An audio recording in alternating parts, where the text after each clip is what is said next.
Salut la team Evolution, j'espère que vous allez toutes et tous bien. Aujourd'hui je te fais une petite vidéo parce qu'il y a eu un fait divers début juin.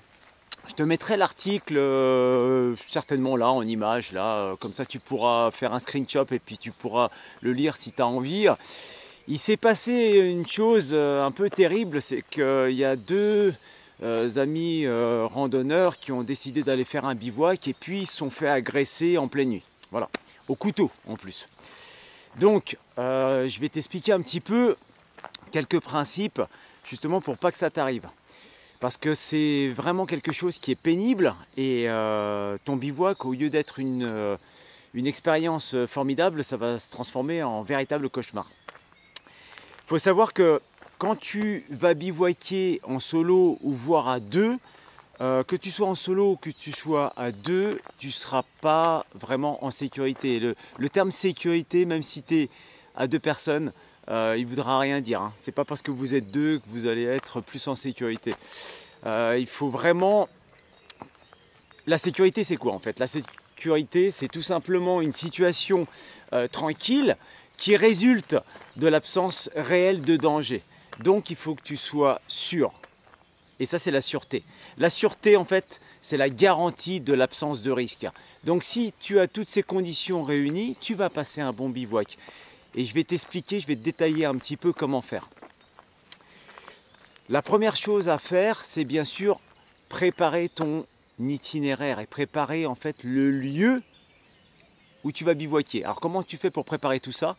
Tu travailles à l'aide d'une carte où tu vas sur les forums et tu te renseignes. Et des fois sur les forums, ils te le disent, ouais, ne vous mettez surtout pas ici ou ici parce qu'on s'est fait jeter, parce qu'ici c'est mouillé, parce qu'ici c'est dangereux, etc., etc.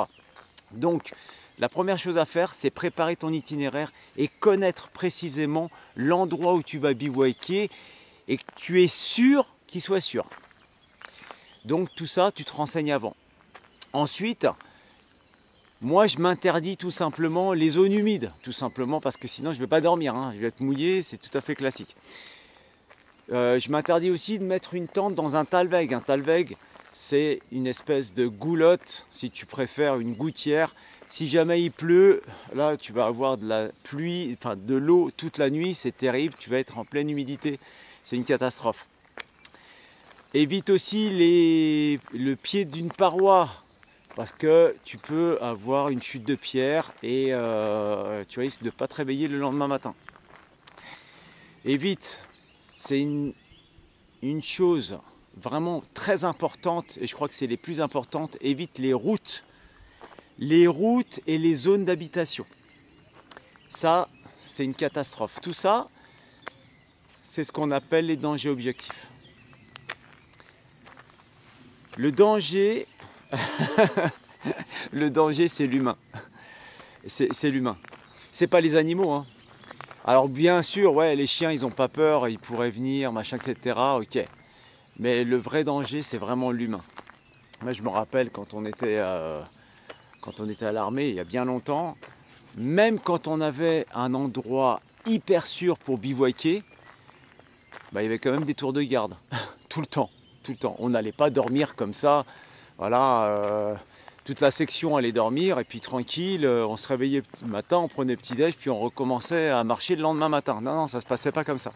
Même quand un endroit est relativement sûr et sans danger, sans risque objectif, il y avait un tour de garde. C'était obligatoire. Donc, rappelle-toi une chose très importante, le danger, c'est l'humain. Évite les personnes qui sont pseudo-gentilles. Tu vois, quand tu vas randonner, tu vas traverser des villages, etc., etc. Tu sais, qui va te conseiller, ouais, vous pouvez mettre votre tente ici, machin, c'est tranquille, il n'y a pas de souci, etc., etc. C'est un lieu idéal, vous pouvez mettre la tente, pas de problème. Méfie-toi, méfie-toi. Surtout si tu es une fille. Surtout si tu es une fille, tu risques d'être embêté par cette personne-là qui risque de venir te voir un peu plus tard dans la soirée. L'expérience, tu vas l'acquérir petit à petit. Tu vois, tant que tu n'as pas eu de problème, tant que tu n'as pas eu de petits soucis, tu as une expérience certes de l'extérieur, tu sais monter ta tente, machin, etc. c'est rapide, enfin bon bref, mais c'est les problèmes qui vont te faire grandir. Mais si tu peux éviter cela, c'est mieux quoi. Donc petit à petit, tu vas faire ton expérience et petit à petit, tu vas déplacer ta zone de bivouac. Tu vas être beaucoup moins visible. Tu vas comprendre, je vais t'expliquer un peu plus loin. Il faut que tu comprennes que tout le monde n'est pas gentil. Hein. On ne vit pas dans un monde de bisounours. Il y a des gens, ils s'emmerdent. Hein. Je sais pas, ils n'ont aucune distraction. Le but du jeu, c'est de t'emmerder toi. Donc méfie-toi de ces personnes-là. Donc ne fais pas confiance à n'importe qui. Il y a une chose qu'il faut que tu fasses attention, c'est quand tu es en train de randonner, quand tu es en train de faire ton trek, commence pas à raconter ta vie à tous ceux que tu croises. C'est-à-dire, ouais, je suis en train de faire ce trek-là, je vais à tel endroit, je vais ceci, je vais cela, je vais aller bivouaquer là-bas, je vais manger ici, etc. Ils n'ont pas besoin de le savoir. Moins les personnes savent ce que tu fais, et mieux tu te porteras. Les seules personnes qui doivent être au courant de ta zone de bivouac, de ton itinéraire, c'est l'ange gardien. Voilà, c'est la seule personne qui doit être au courant. Les autres personnes que tu vas rencontrer sur le terrain, ils n'ont pas besoin de savoir. Il y a des personnes, c'est sûr, elles veulent savoir parce que bon, elles sont plus dans la, comment dire, dans l'admiration, quoi, tu vois. Mais c'est pas la peine de leur dire. Voilà, tu racontes n'importe quoi. Tu dis non, non, non, je vais aller au gîte, machin, ou je vais aller au refuge un tel, mais tu ne leur dis pas que tu vas bivouaquer ici, juste derrière par exemple. Ça, c'est même pas la peine. Faut pas leur dire. Il y a une chose aussi par rapport à la nourriture. Tu vois, quand tu vas aller faire une rando, faire un trek, quand tu vas bivouaquer, tu vas arriver à l'heure du repas. Il y a plusieurs options en fait pour le repas. La bouffe, en règle générale, tu la laisses toujours dans ton sac. Une fois que tu as fini de manger, tu laisses tout dans ton sac et tu mets tout dans ta tente. Et le mieux, c'est de mettre ça dans des sacs étanches, tu vois, pour éviter de diffuser les odeurs à l'extérieur. Comme ça évitera aux animaux de venir gratter à ta tente, parce que des fois les renards sont un petit peu curieux, ou voir éventuellement des loups. Bon, en règle générale, ils ne s'approchent pas de l'homme, mais voilà, dans la région maintenant, en Haute-Savoie, on a pas mal de têtes.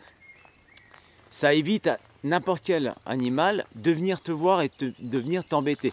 Donc si tu prends quelques précautions, ça sera pas mal. Par exemple, dans certains pays, tu vois, pour pas être embêté par les ours, par exemple, on accroche toute la nourriture dans un sac avec une cordelette, on le tire à un arbre, tu vois, en hauteur. Comme ça, tu es sûr de retrouver de la nourriture pour le lendemain. C'est des petits conseils de base, mais nous, dans les Alpes, ici, on n'a pas d'ours. Mais on a d'autres animaux qui peuvent éventuellement... Voilà, si tu laisses traîner de la nourriture et puis ta gamelle à l'extérieur de ta tente, bah, tu peux être sûr que le lendemain matin, tu vas devoir ramasser le paquet de bouffe qui est là-bas, le réchaud qui est à droite à gauche, et puis tu auras léché la gamelle correctement. Donc, essaye de tout ranger, sois organisé, et tout dans la tente. Ensuite, moi, ce que je fais, hein, et ce que je te préconise, quand je traverse des zones, surtout dans les pays étrangers, quand je ne connais pas trop, et puis, tu vois, j'ai traversé des villages, et voilà, dans les villages, il y a toujours des jeunes, machin, le soir, ils veulent aller faire la fête, etc., etc. Je m'arrête avant, tu vois, par exemple, je vais arriver à l'heure du bivouac, je m'arrête facilement 2 heures avant, et dès que je trouve, même dans un village, hein, si je trouve une table, machin, ou peu importe, hein, je mange avant. Voilà. Une fois que j'ai fini de manger, je range toutes mes affaires. Éventuellement, j'ai même un point d'eau dans le village. Je peux faire ma vaisselle, je peux faire tout ce qu'il faut, les popotes et tout ça. Et puis après, je range tout mon matos et je m'en vais. Et surtout, rappelle-toi, même quand les gens ils te questionnent, machin, etc., où c'est que tu vas dormir, qu'est-ce que tu fais, quel est ton itinéraire, machin, etc., tu discutes pas, tu racontes ce que tu veux, hein, mais tu dis pas la vérité. Et puis après, je reprends mon itinéraire tranquillou et je vais jusqu'à ma zone de bivouac. Bien caché, tu vois, bien à l'écart des routes, bien à l'écart des zones d'habitation, pour être tranquille. Ne pas être dérangé par l'humain. C'est l'humain qui va t'embêter. S'il y a une chose à retenir, c'est VEO. Ne pas être vu, ne pas être entendu et ne pas diffuser d'odeur. Donc la bouffe, cigarette, le feu, etc. etc. Tu as bien compris. Sois le plus invisible possible. Et quand tu finis ton bivouac, tu démontes tout, tu laisses pas une trace. Comme si tu n'avais jamais bivouaqué à cet endroit-là. Voilà. Eh bien écoute, j'espère que ces petites recommandations vont t'aider et que tu passeras de bons bivouacs cet été et puis dans le futur aussi. Et que tu te fasses plaisir en montagne ou en trek. Eh bien écoute, moi je te laisse et je te dis rendez-vous à la prochaine. Arvipa!